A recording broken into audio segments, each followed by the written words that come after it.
Hi, it's Dave again. Thinking about cleaning your antique needlepoint wall hanging?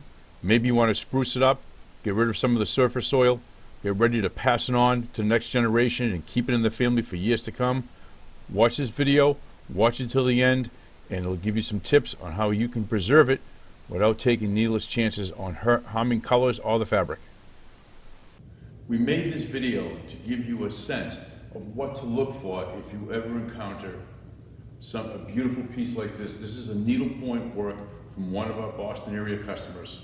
And what it actually is 15 individual panels that were all made about 50 years ago, stitched together with a back put on it and made as a wall hanging. It has never been cleaned. It's been in a relatively clean home for these 50 years. And they asked us if we could brighten it up, clean it up a little bit. The key, of course, if you've seen any of our other material on needlepoints, is to take as much soil off as you can without harming the colors. And with the discussion of the customer, we've decided that we're going to dry clean this or use solvents to clean it as opposed to water-based detergents because of the risk to the colors, especially these deep, rich colors. This black here, the reds, blues.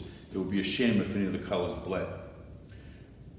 What you look for in this, one key, is we look for the shape of it, we look for colors, we look for any problems, like there's some moth damage on this, which I'll show you. But the key on this one is, when we grabbed it and touched it, it started to crack and crinkle.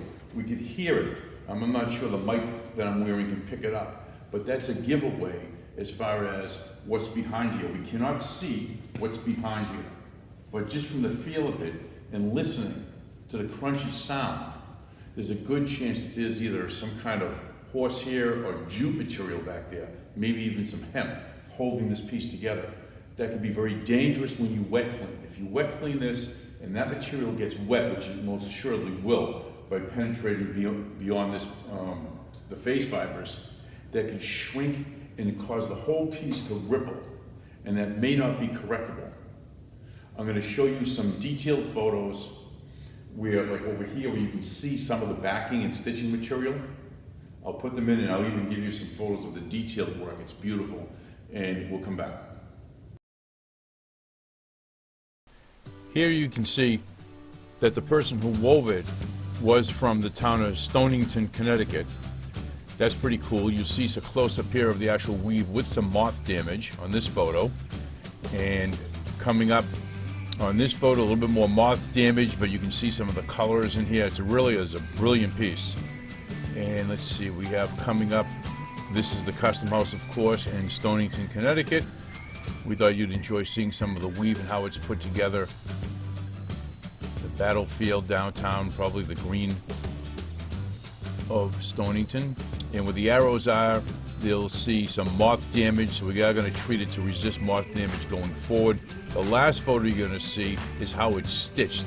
That brown thread right there is indicative of jute or hemp, which is not good if you're going to wet clean.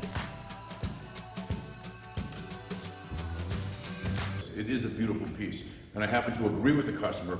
Why risk it? It doesn't really look that soiled.